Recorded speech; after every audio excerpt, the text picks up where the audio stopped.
All right, welcome back to the KnivesFAST channel, guys. It is time for another review. So say hello to Ren and Stimpy and Powdered Toast Man and Log and TV and Choo Choo, and let's get started right here on the KnivesFAST channel. If you're not subscribed, guys, what is happening? We need you on board. So hit that subscription button and the notification bell. And stick around, watch some live streams and videos, and have some fun. Now, this is a knife that I have purchased from our friends at SMKW. I saw this one. Like you guys know, I've been purchasing some knives to get in here and review.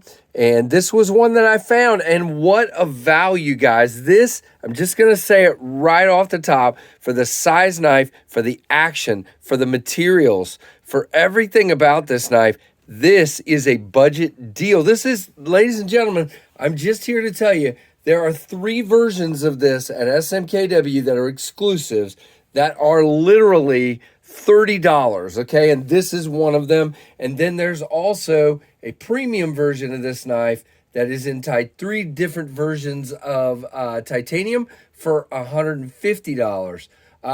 Just again, that's going to be a really great value as well because it's titanium and S35.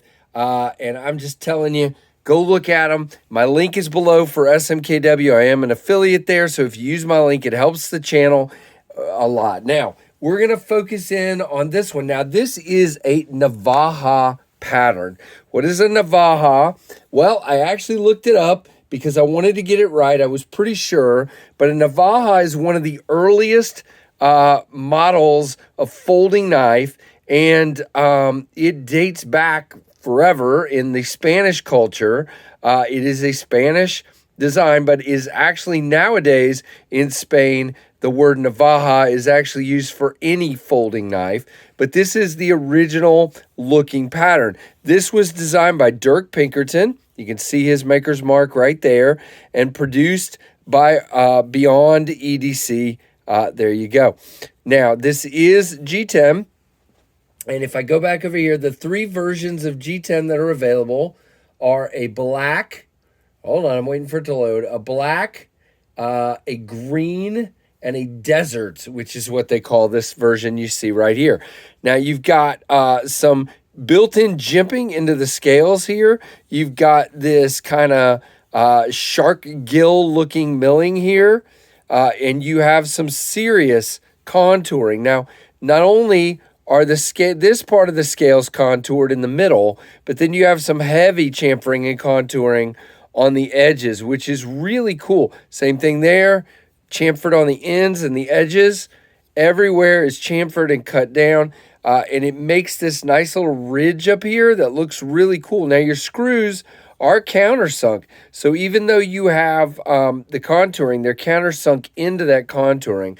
The backspacer is the same G10 as the scales, and of course you've got full stainless steel liners. It is riding on bearings, and it is a big bad boy. Now, this is a steel loop over pocket clip. It is not all the way up, but pretty deep. It is right hand only tip up. That's what's sticking out of the pocket, and just overall has a very cool vibe to this. Now, let's get this guy open with these oversized thumb studs that are removable and have a hole through them.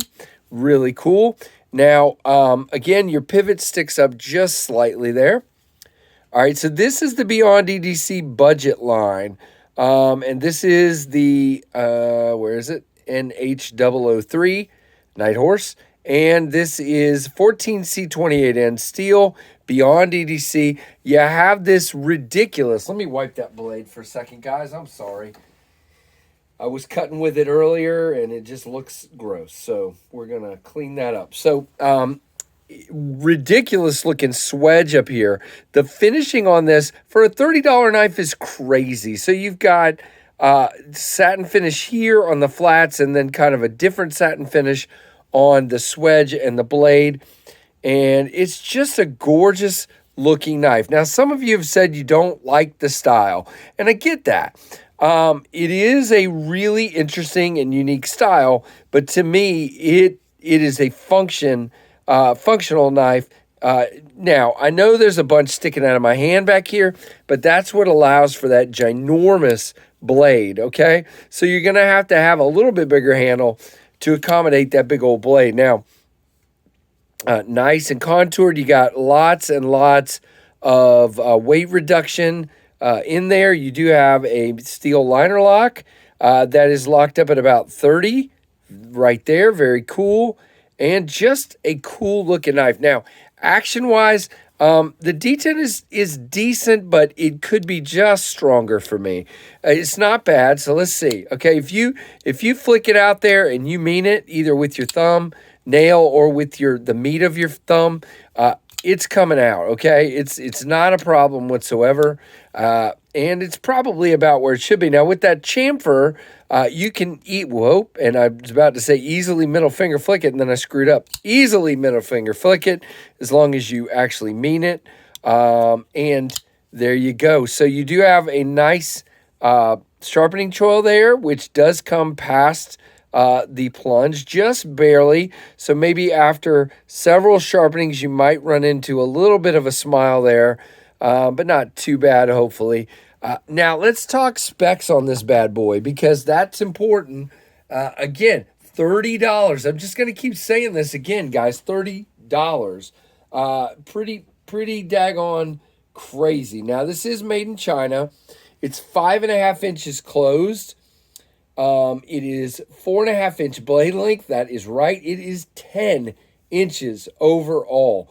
The handle color is, like I said, this desert sand look. And they're saying the best uses for everyday carry. Now, the original Navaja was meant as a fighting and utility knife. Now, I think that's interesting. So, they say it's a fighting knife, but you can also use it basically for what we now call EDC tasks. In other words, utility tasks. Very, very cool. Now, let's find... I always have trouble finding the weight on this site. And you know what? I still can't find the weight. So we're going to get Mr. Scale out here. And Mr. Scale's going to tell us what the weight is. If I can get to it here. All right, here we come. All right, so probably should have had that done in advance, but that's okay. You guys expect clumsiness from KnivesFAST. 5.54 ounces. So again, it's heavy, but it's a 10-inch knife, okay? I just want to let that sink in again. It's a 10-inch knife. Big knife. Now, cutting performance-wise, again, they started with reasonably thin stock for as long as it is. Look how thin that is. And it is a slicer, guys. I'm trying to go real shallow there, and you can tell, whoops, now that was me. You can tell, man, sometimes I get this cardboard that's flimsy and it doesn't want to cut. There we go. And it just wants to cut. You can see, very, very slicey. Now, it is got a pokey, stabby tip. Now, what I also like about this one is you've got this kind of the same profile that some of these more aggressive Tantos would have, but you don't have that secondary tip that some of us don't care for. You have a nice, continuous, flat grind, and it kind of gets thicker right through here and then thinner again. It's really, really interesting in that regard. Very, very much so. So let's clear some of this out so we can do some comparisons. Now, what you'll find right off the bat is this guy does not fit in my tray when open. So we're going to do it right there on the table.